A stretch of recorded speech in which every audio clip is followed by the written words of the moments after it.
Welcome to Delph Stack. In this video, I will show you how to fix inverted colors on Windows 11 quickly and step by step. This issue usually happens due to accessibility settings or graphics driver problems. First, press Windows Ctrl+C to turn off color filters instantly.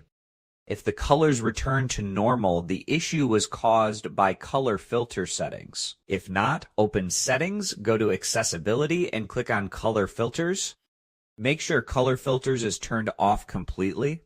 Next, go back, open Contrast Themes, and set it to None. Apply the changes and check if your display looks normal again. Now right-click on the desktop and open Display Settings. Scroll down and make sure resolution and scaling are set to recommended values. After that, open Device Manager and expand Display Adapters. Right-click your graphics driver and choose Update Driver. If the problem continues, uninstall the driver and restart your PC to reinstall it automatically. You can also download the latest driver from the official website for better compatibility.